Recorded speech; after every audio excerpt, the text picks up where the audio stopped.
Hello everyone, welcome to expert online academy. ఈ రోజు మనము వేరియస్ న్యూస్ పేపర్స్ లో వచ్చినటువంటి ఇంపార్టెంట్ ఆర్టికల్స్ గురించి చూద్దాము. ఇక్కడ చూసినట్లయితే PM Modi conferred with Cyprus highest civilization honour అనమాట. సో ఓకే, ఆ కంట్రీ యొక్క హైయెస్ట్ సివిలైజేషన్ హానర్ సో ఇవ్వడం జరిగింది మన ప్రధానమంత్రి మోడీ గారికి. నెక్స్ట్ యూపీలోని కుషీనగర్, ఈ కుషీనగర్ లో విజయవంతంగా రాకెట్ లాంచ్ వ్యవస్థలు పరీక్ష అనేది నిన్ననే చేయడం జరిగింది. ఇదొకటి. నెక్స్ట్ సింగరేణి మట్టిలో, సో మన తెలంగాణలో సింగరేణి ఉంది కదా, సో ఈ సింగరేణిలో రేర్ ఎర్త్ మెటల్స్ అనమాట, సో అరుదైన మూలకాలు దొరకడం జరిగింది. ఇదొకటి. నెక్స్ట్ మనకు రైతు నేస్తం స్కీమ్ ఉండే, ఈ రైతు నేస్తం స్కీమ్ ని ఎక్స్పాండ్ చేయడం జరిగింది ఈ రోజు మన చీఫ్ మినిస్టర్ రేవంత్ రెడ్డి గారు. నెక్స్ట్ తెలంగాణ ఆర్టీసీ తొలి మహిళా డ్రైవర్ గా, సో తొలి మహిళా డ్రైవర్ గా సరితా నాయక్ గారు అపాయింట్ చేయబడినారు. సో ఇది మనకి examination point of view important. Next 30,000 కోట్ల పెట్టుబడులే లక్ష్యంగా ఏపీ ప్రభుత్వం ఒక డిఫెన్స్ పాలసీని తీసుకురావడం జరిగింది. సో ఇవన్నీ కూడా ఎగ్జామినేషన్ పాయింట్ ఆఫ్ వ్యూలో చూద్దాం. ఓకే, ఇక్కడ ఫస్ట్ ఆర్టికల్ చూసినట్లయితే, ఓకే ఫస్ట్ ఆర్టికల్ వచ్చేసి PM Modi conferred with Cyprus highest civilization honour అనమాట. ఓకే, రీసెంట్ గా ఈరోజు నిన్న 16th, 17th, 18 ఈ 3 days మోడీ గారు ఓకే 3 countries ని విజిట్ చేయడం జరిగింది. సో 3 countries ని విజిట్ చేయడం జరుగుతుంది. సో ఇందులో వచ్చేసి కెనడా, ఫస్ట్ వన్ వచ్చేసి కెనడా G7 సమ్మిట్ ని G7 సమ్మిట్ లో పార్టిసిపేట్ చేయడానికి వెళ్తున్నారు. సో కెనడా ఇక్కడ, సో కెనడా ఇయర్ 2025 లో G7 సమ్మిట్ జరుగుతుంది. గ్రూప్ ఆఫ్ 7 countries ఉంది కదా, గ్లోబల్ సౌత్ ఇంపార్టెన్స్ అనమాట. సో ఇది ఈ G7 countries సమ్మిట్ కి కెనడా, మన ఇండియా G7 సమ్మిట్ లో మెంబర్ కానప్పటికీ సో కెనడా ఇన్వైట్ చేసినందుకు గాను సో మోడీ గారు అటెండ్ అవుతున్నారు. సో ఈసారి ఇది 6th టైం అనమాట, సక్సెసివ్ గా 6 సార్లు అటెండ్ అవ్వడం జరిగింది మన ప్రధానమంత్రి మోడీ గారు. సో ఇది ఇక్కడ. నెక్స్ట్ వచ్చేసి మనకు సైప్రస్ కంట్రీకి విజిట్ చేయడం జరిగింది. అసలు ఈ సైప్రస్ కంట్రీ ఎక్కడ ఉందంటే చూసినట్లయితే, సో మెడిటరేనియన్ సీ, మనకు మధ్యధర సముద్రం ఉంటుంది కదా, సో ఈ మధ్యధర సముద్రంలో సో కింద వచ్చేసి ఇక్కడ ఈ ఏరియాలో వచ్చేసి మనకు ఆఫ్రికన్ కాంటినెంట్ ఉంటుంది. దెన్ నెక్స్ట్ ఇక్కడ యూరోపియన్ కాంటినెంట్. ఓకే, ఇక్కడ ఆఫ్రికన్ కాంటినెంట్, యూరోపియన్ కాంటినెంట్, ఇది ఆఫ్రికా. నెక్స్ట్ ఇక్కడ యూరోపియన్ కాంటినెంట్, ఇక్కడ ఏషియన్ కాంటినెంట్. సో ఇక్కడ ఇది మెడిటరేనియన్ సీ, మధ్యధర సముద్రం అంటాం కదా. సో ఈ మధ్యధర సముద్రంలో ఒక ఐలాండ్ అండి సైప్రస్. ఓకే, ఈ సైప్రస్ ఇది. నెక్స్ట్ సైప్రస్ యొక్క క్యాపిటల్ వచ్చేసి నికోసియానా అనమాట. ఓకే, ఇది నికోసియానా, ఇక్కడ ఉంది ఈ కంట్రీ సైప్రస్ అనమాట. సో ఈ కంట్రీకి విజిట్ చేయడం జరిగింది మన భారత ప్రధాని మోడీ గారు. సైప్రస్ కంట్రీ ఏ ఏరియాలో ఉంది, ఇది ఎగ్జామినేషన్ పాయింట్ ఆఫ్ వ్యూలో గుర్తుంచుకోండి. ఓకే, సో ఈ కంట్రీకి ఈ రోజు June 16th రోజు విజిట్ చేయడం జరిగింది. సో ఇక్కడ హైయెస్ట్ సివిలైజేషన్ హానర్ అనేది ఇవ్వడం జరిగింది మన భారత ప్రధాని గారికి. సో 2025 లో సో ఈ విజిట్ లో వచ్చినటువంటి హైయెస్ట్ సివిలైజేషన్ హానర్. నెక్స్ట్ ఈ రకంగా చూసుకుంటే మనకు ఎగ్జామినేషన్ పాయింట్ ఆఫ్ వ్యూలో ఈ 2025 లో మన భారత ప్రధానికి వచ్చినటువంటి వేరే వేరే దేశాలు ఇచ్చినటువంటి హైయెస్ట్ సివిలైజేషన్ ఆనర్స్ చూసినట్లయితే ఇక్కడ ఏంటంటే ఓకే బార్బడాస్ అనే కంట్రీ అండి. ఓకే, ఈ బార్బడాస్ అనే కంట్రీ ఏం చేస్తుందంటే so order of freedom of Barbados అనమాట. సో ఓకే, ఈ అవార్డు ఇవ్వడం జరిగింది బార్బడాస్ కంట్రీ. సో ఇది ఒకటి. మార్చ్ 5th 2015 లో ఇది ఇవ్వడం జరిగింది, 2025 లో ఇవ్వడం జరిగింది. సో ఇది ఫస్ట్ అవార్డు అనమాట. సో ఈ ఇయర్ 2025 లో. సో దెన్ నెక్స్ట్ వచ్చినట్లయితే మరీషియస్ అనమాట. సో మనకు మరీషియస్ కంట్రీ ఉంది కదా, సో ఇది వచ్చేసి order of the star and key of the Indian ocean. Okay, ఆ అవార్డు నేమ్ గుర్తుపెట్టుకోండి. So order of the star and key of the Indian ocean. Okay, ఈ అవార్డు ఇవ్వడం జరిగింది. సో దెన్ నెక్స్ట్ వచ్చేసి శ్రీలంకన్ మిత్ర విభూషణ్ అనమాట. ఓకే, శ్రీలంకన్ మిత్ర విభూషణ్ అనే అవార్డు సో ఆటోమేటిక్ గా Sri Lankan country ఇవ్వడం జరిగింది, highest civilization award. So okay, ఈ ఎగ్జామినేషన్ పాయింట్ ఆఫ్ వ్యూలో ఇక్కడ శ్రీలంక అవార్డు ఉంది కాబట్టి నేమ్ గుర్తుపెట్టుకోవచ్చు. దెన్ నెక్స్ట్ వచ్చేసి order of the star and key of the Indian ocean, ఇది వచ్చేసి 5th April 2025 లో విజిట్ చేసినప్పుడు శ్రీలంక ఇవ్వడం జరిగింది. సో ఇది ఈ రోజు ఇచ్చినటువంటి అవార్డు అండి. సో ఆర్డర్ ఆఫ్ ద మకారియస్ 3 అనమాట. సో ఓకే, ఈ అవార్డు పేరు వచ్చేసి ఆర్డర్ ఆఫ్ ద మకారియస్ 3, సైప్రస్ అనే కంట్రీ ఇవ్వడం జరిగింది 16th June 2025 ఎగ్జాక్ట్లీ గా ఈ రోజు. సో ఇక్కడ ఈ అవార్డ్స్ అనేవి, ఈ 4 అవార్డ్స్ అనేవి మనకి ఎగ్జామినేషన్ పాయింట్ ఆఫ్ వ్యూలో ఇంపార్టెంట్ అండి. ఓకే, సో ఇది శ్రీలంక, దెన్ నెక్స్ట్ వచ్చేసి సైప్రస్, దెన్ నెక్స్ట్ వచ్చేసి మరీషియస్, బార్బడా. సో ఈ 2025 లో మన భారత ప్రధాని గారికి వచ్చినటువంటి awards, countries, awards name examination point of వ్యూలో చాలా ఇంపార్టెంట్ అండి. ఓకే, దెన్ నెక్స్ట్ చూసినట్లయితే okay, the global education monitoring అనమాట. So the global education monitoring report so వచ్చేసి 2025లో సో ఈ రిపోర్ట్ రిలీజ్ చేయడం జరిగింది యునెస్కో అనమాట. ఓకే, ఎవరు పబ్లిష్ చేస్తారు ఈ రిపోర్ట్ అంటే UNESCO, united nation education scientific and cultural organization అనేది సో ఈ రిపోర్ట్ ని గ్లోబల్ లెవెల్లో ఎడ్యుకేషన్ మానిటరింగ్ అనేది ఎడ్యుకేషన్ ఏ విధంగా ఉంది, సో ప్రైమరీ లెవెల్లో ఏ విధంగా ఉంది, హైయర్ ఎడ్యుకేషన్ ఏ విధంగా ఉంది, కంప్లీట్ గా ఎడ్యుకేషన్ ని మీద ఫోకస్ చేయడం జరుగుతుంది. సో ఈ అవుట్పుట్ అనేది ఎలా ఉంది, 2025కి ఒక థీమ్ పెట్టుకొని వర్క్ చేయడం జరిగింది. ఆ థీమ్ వచ్చేసి education and nutrition learn to the eat well అనమాట. ఓకే, ఇక్కడ ఇది మనం అబ్జర్వ్ చేయాల్సిన point, education and nutrition learn to the eat well. Okay, ఈ మోటోతోని వర్క్ చేయడం జరిగింది. సో ఓకే, ఈ మోటోతోని వర్క్ చేయడం జరిగింది. సో ఏం చెప్తుంది ఈ రిపోర్ట్ ఫైండింగ్స్ అంటే వచ్చేసి చాలా కారణాలతోటి ప్రపంచం మొత్తం మీద కూడా ఏంటంటే ఒక 27 కోట్ల మంది పిల్లలు పాఠశాల బయటనే ఉండాల్సి వస్తుందని చెప్పడం జరిగింది అనమాట. ఓకే, 27 కోట్ల మంది ప్రపంచం మొత్తం చూసుకున్నట్లయితే 27 కోట్ల మంది పిల్లలు సో స్కూల్ బయటనే ఉన్నారు అంటే సో స్కూల్లోకి రావడం లేదు, సో చదువుకోవడం లేదు అని చెప్పేసి ఈ రిపోర్ట్ పబ్లిష్ చేయడం జరిగింది. సో 27 కోట్ల మంది అండి ప్రపంచవ్యాప్తంగా చూసుకున్నట్లయితే. అసలు రీజన్స్ ఏంటి అంటే సో మహిళా విద్యపై నిషేధం కొన్ని దేశాలలో. సో ఓకే, మనకు సౌత్ ఏషియన్ కంట్రీస్ లో చూసినట్లయితే ఎక్కువ ఆఫ్ఘనిస్తాన్ కానీ సో ఈ కంట్రీస్ లో కానీ, రష్యా ఉక్రెయిన్ వార్ కాన్ఫ్లిక్ట్ లో కానీ, ఇరాన్ లో కానీ, ఇక్కడ ఇజ్రాయెల్ లో కానీ, సో ఈ కంట్రీస్ లో సో ఎక్కువగా మహిళా విద్యపై నిషేధం ఉండడం ఇదొకటి. The next various reasons, war conflicts కానీ, ద నెక్స్ట్ పేదరికం. సో ఎస్పెషల్లీ ఆఫ్రికన్ కంట్రీస్ చూసుకున్నట్లయితే, ఆఫ్రికన్ కాంటినెంట్ లో ఉన్నటువంటి కంట్రీస్ చూసుకున్నట్లయితే చాలా కంట్రీస్ కూడా పేదరికంతో తినడానికి తిండి లేనటువంటి సిచ్యువేషన్ లో ఉంటాయండి. సో ఎడ్యుకేషన్ అనేది అఫోర్డ్ చేయడం చాలా కష్టంగా ఉంటుంది. ద నెక్స్ట్ వచ్చేసి మౌలిక సదుపాయాలు, ఇన్ఫ్రాస్ట్రక్చర్ ఫెసిలిటీస్ అనమాట. ఇన్ఫ్రాస్ట్రక్చర్ ఫెసిలిటీస్, రూమ్స్ కానీ, టాయిలెట్స్ కానీ, వాటర్ ఫెసిలిటీ కానీ, ఫుడ్ కానీ, సో ఇవన్నీ ఫెసిలిటీస్, ఇన్ఫ్రాస్ట్రక్చర్ ఫెసిలిటీస్ లేకపోవడం వల్ల సో ఏంటంటే ప్రపంచవ్యాప్తంగా 27 కోట్ల మంది పిల్లలు బడి బయసే ఉండాల్సి వస్తుందని చెప్పేసి యునెస్కో రిపోర్ట్ ఇవ్వడం జరిగింది. ఓకే, ఏ విధంగా చూసినట్లయితే సో ప్రాథమిక పాఠశాల వయసు పిల్లలు సో ఎంతమంది ఈ 27 కోట్లలో చూసినట్లయితే ఎంతమంది అంటే సో వచ్చేసి ఇక్కడ మనకు 11% అని. దెన్ నెక్స్ట్ మాధ్యమిక పాఠశాల కౌమార దశలు వచ్చేసి 15%. ఓకే, దెన్ నెక్స్ట్ వచ్చేసి హైయర్ ఎడ్యుకేషన్ లో వచ్చేసి 31% అండి. ఓకే, సో ఈ విధంగా వీళ్ళు విద్యకు బయట ఉన్నారు. సో మనకు సస్టైనబుల్ డెవలప్మెంట్ గోల్స్ ఉన్నాయి కదా, ఈ సస్టైనబుల్ డెవలప్మెంట్ గోల్స్ మనము 2015లో స్టార్ట్ చేయడం జరిగింది. మన మెయిన్ ఎయిమ్ వచ్చేసి 2030 నాటికి రీచ్ అవ్వాలి. సో ఓకే, 17 గోల్స్ పెట్టుకున్నాం కదా. ఈ 17 గోల్స్ లో మనకు 4th వన్ వచ్చేసి ఏంటంటే ఎడ్యుకేషన్ ఫర్ ఆల్ అనమాట. ఓకే, ఇది 4th గోల్ వచ్చేసి 4th SDG వచ్చేసి సో ఎడ్యుకేషన్ అనమాట. సో ఈ ఎడ్యుకేషన్ అనేది ఈ విధంగా చూసినట్లయితే ఇక్కడ ఉంది, ఈ దేశాలు అనేవి తమ లక్ష్యాలను చేరుకుంటే 2030 నాటికి బయట ఉన్న పిల్లల సంఖ్య 16 కోట్లకు తగ్గించవచ్చు. పర్ఫెక్ట్ గా ప్రతి కంట్రీ కూడా ఈ SDG 4 ని రీచ్ అవ్వాలి అంటే రీచ్ అయితే మాత్రం సో ఈ నెంబర్ అనేది 27 నుంచి 16 crore కి రీచ్ అవుతుంది అనమాట. ఓకే, తగ్గుతుంది. సో ఇది ఇక్కడ మనం అబ్జర్వ్ చేయాల్సిన పాయింట్. ద నెక్స్ట్ వచ్చేసి ఇక్కడ what is UNESCO. Okay, UNESCO ఈ రిపోర్ట్ పబ్లిష్ చేసింది, global education monitoring report publish చేయడం జరిగింది. ఎవ్రీ ఇయర్ కూడా సో వరల్డ్ వైజ్ గా ఏ కంట్రీలో ఎక్కడ ఉన్నాయి, సిచ్యువేషన్స్ ఎలా ఉంది, సో స్కూల్ చిల్డ్రన్ లైఫ్ ఎలా ఉంది, వాళ్ళకి న్యూట్రిషనల్ ఫుడ్ ఏ విధంగా ఉంది, వాళ్ళ ఎడ్యుకేషనల్ ఫెసిలిటీస్ ఏ విధంగా ఉన్నాయి, క్లియర్ గా ఎక్స్ప్లెయిన్ చేయడం జరుగుతుంది.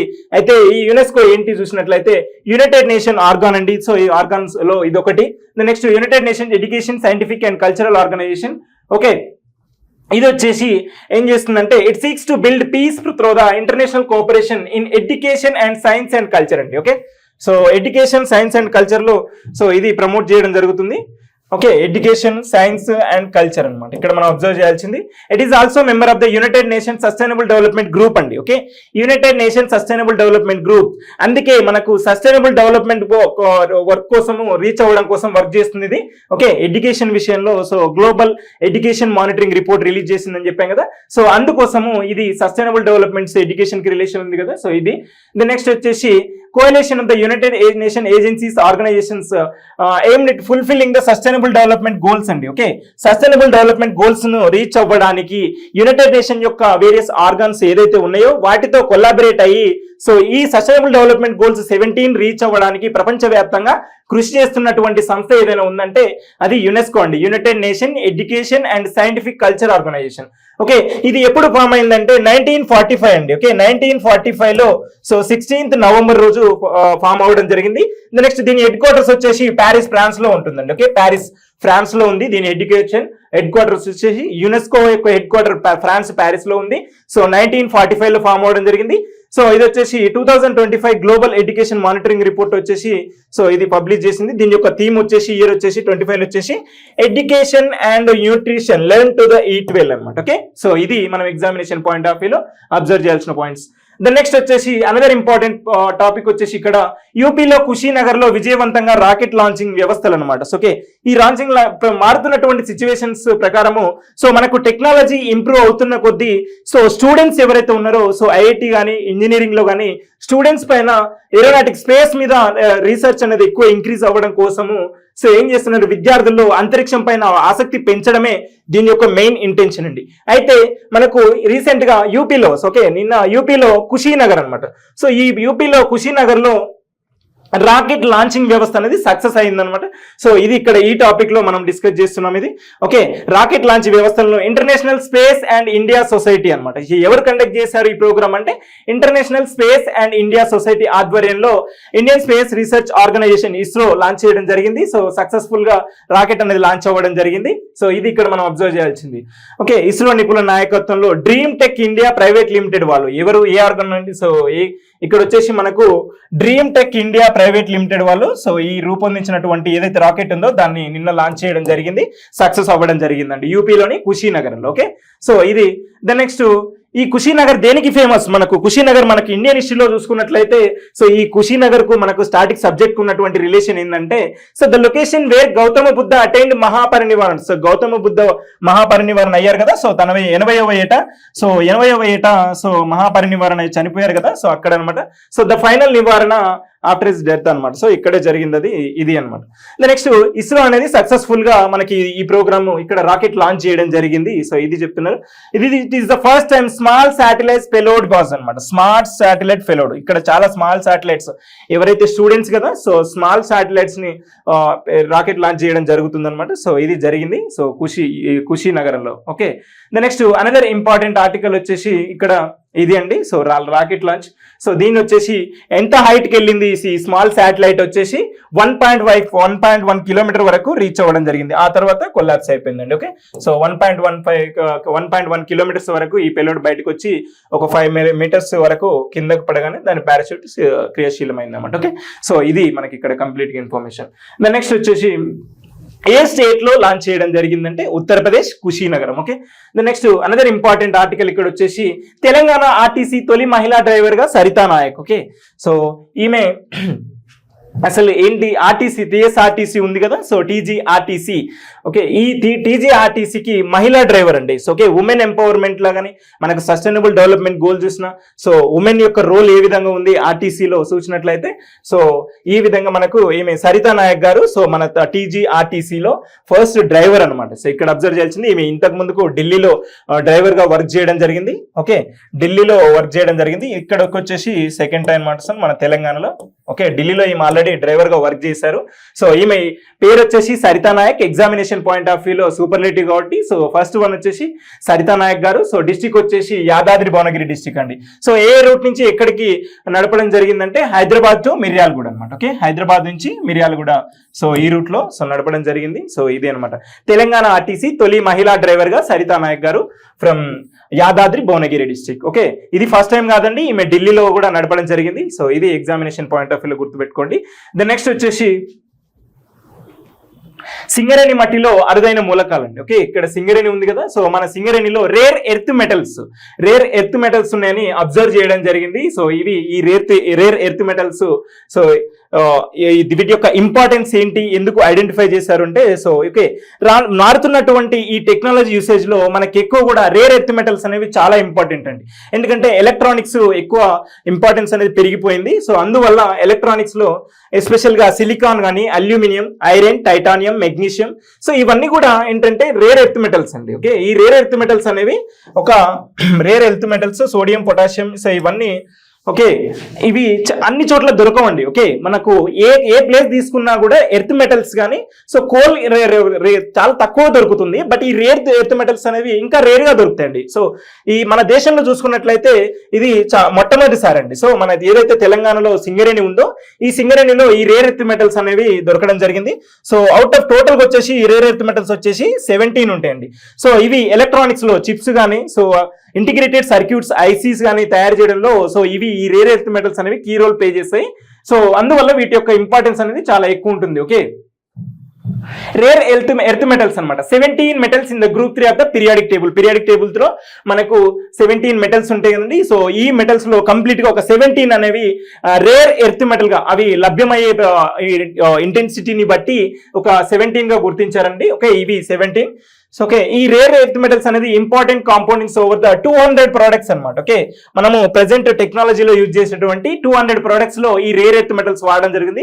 అంటే చూడండి వీటి యొక్క ఇంపార్టెన్స్ ఏ విధంగా ఉంది. The next spanning application is consumer electronics, electronic vehicles, defence systems and many more అండి. ఓకే, ఎలక్ట్రానిక్స్ లో కానీ డిఫెన్స్ సిస్టమ్ లో కానీ ప్రతిది కూడా ఐసీస్ కానీ ఇంటిగ్రేటెడ్ సర్క్యూట్స్, చిప్స్, సో వీటన్నిటిని కూడా వీటన్నిటిలో కూడా రేర్ ఎర్త్ మెటల్స్ అనేది వాడడం జరుగుతుంది.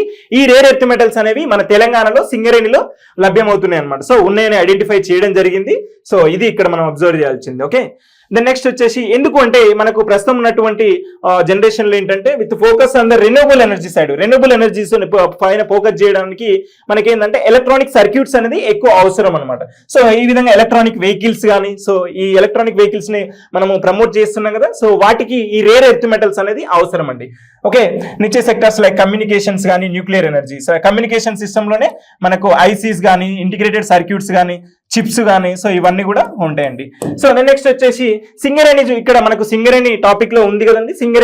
సింగరేణి కలరీస్ కంపెనీ అనమాట. సో ఇది ఒక కంపెనీ ఏంటంటే ఇది ఎప్పుడు ఫామ్ అయిందంటే వచ్చేసి 1920 అండి. ఓకే, 1920లో సింగరేణి కలరీస్ కంపెనీ ఫామ్ అవడం జరిగింది.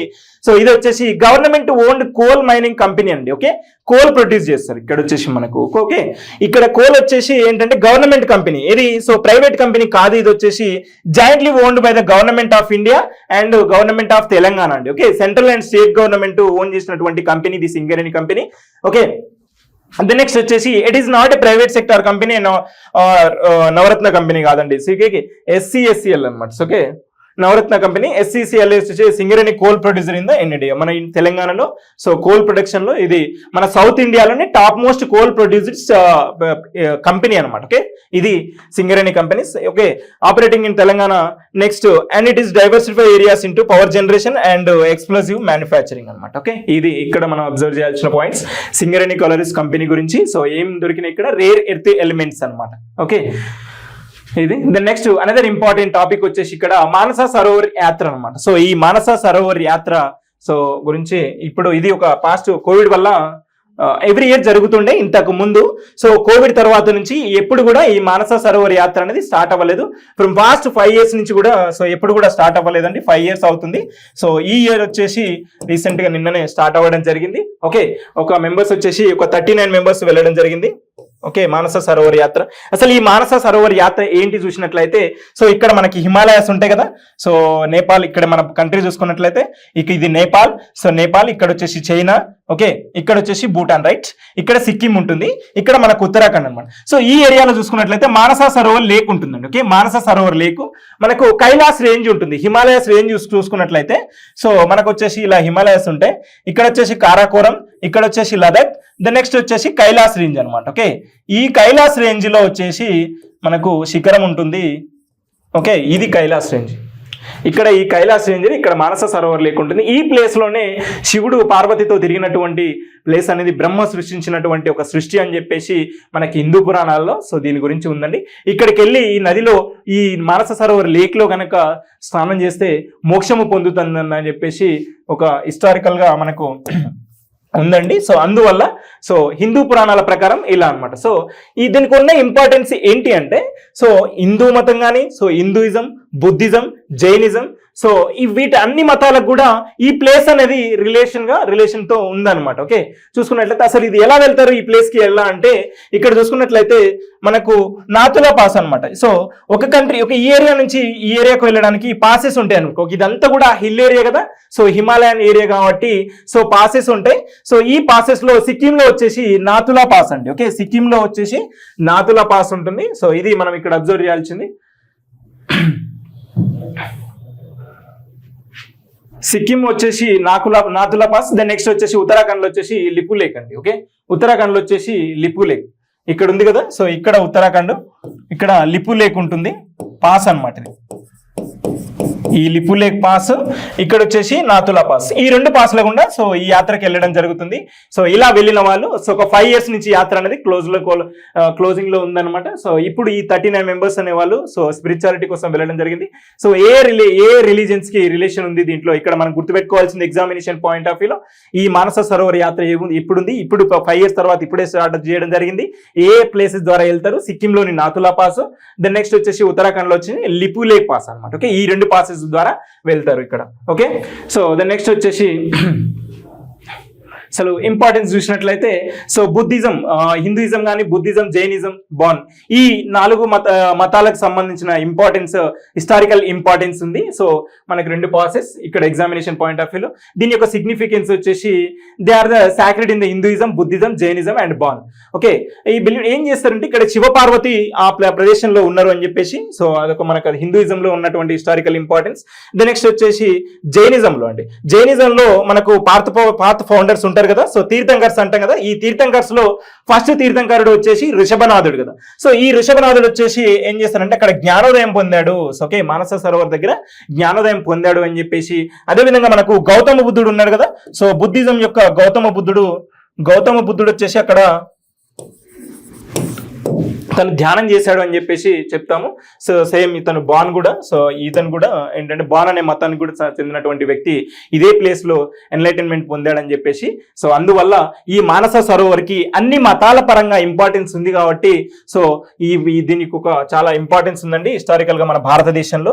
సో ఓకే, ఈ లాస్ట్ 5 years నుంచి ఇది క్లోజ్ లో ఉంది. సో ఈ year ministry of external affairs అనేది ఆధ్వర్యంలో కండక్ట్ చేయడం జరుగుతుంది అనమాట. ఓకే, ఇది దెన్ నెక్స్ట్ వచ్చేసి అనదర్ ఇంపార్టెంట్ వచ్చేసి రైతు నేస్తం అనమాట. ఓకే, ఈ రైతు నేస్తం అనేది మన తెలంగాణలో గత ప్రభుత్వం తీసుకొచ్చినటువంటి స్కీమ్ అండి.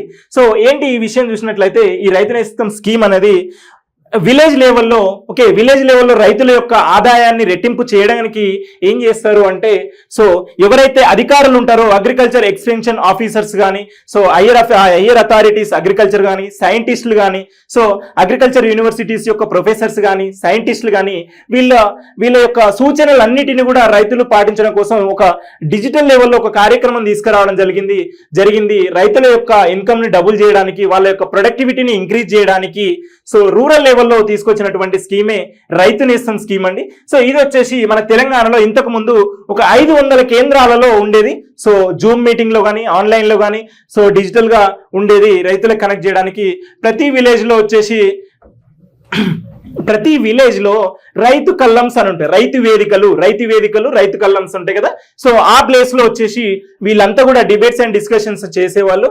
సో ఓకే, ఈ విధంగా ఉంటుండే. ఇంతకు ముందుకు వచ్చేసి వీటిలో వచ్చేసి 500 కేంద్రాలు ఉంటుండే. ఇప్పుడు ఈ రోజు మన తెలంగాణ చీఫ్ మినిస్టర్ రేవంత్ రెడ్డి గారు సో అదనంగా వచ్చేసి ఇంకొక 1000 కి ఎక్స్టెండ్ చేయడం జరుగుతుంది అనమాట. సో చీఫ్ మినిస్టర్ స్వయంగా రైతులతోని మాట్లాడడం జరుగుతుంది. వాళ్ళు వేస్తున్నటువంటి పంటల విషయాలు కానీ, ఓకే వాళ్ళు ఏ ఫర్టిలైజర్స్ వాడుతున్నారు, సో వాళ్ళ యొక్క ప్రొడక్టివిటీ ఏ విధంగా ఉంటుంది, సో రెయిన్ బేస్డా, సో ఏ విధంగా ఇవన్నీ కూడా రైతుల యొక్క ప్రొడక్టివిటీని, ఒక క్రాప్స్ యొక్క ప్రొడక్టివిటీని కానీ, రైతుల యొక్క ఆదాయాన్ని ఇంక్రీజ్ చేయడానికి తీసుకొచ్చినటువంటి స్కీమ్ వచ్చేసి రైతు నేస్తం అండి. సో టెక్నాలజీని ఉపయోగిస్తూ చేసే ఇక్కడ ఇంపార్టెన్స్ అనేది ఇస్తారండి. సో ఇది వచ్చేసి March 6, 2024 లో స్టార్ట్ చేయడం జరిగింది. ఓకే, ఏ రోజు స్టార్ట్ చేయడం జరిగింది ఈ స్కీమ్ అంటే March 6, 2024 లో స్టార్ట్ చేయడం జరిగింది. ఇక్కడ రైతు నేస్తం ఎవరు, రైతు ఆల్రెడీ అక్కడ విలేజ్ లో పార్టిసిపేట్ చేస్తారు.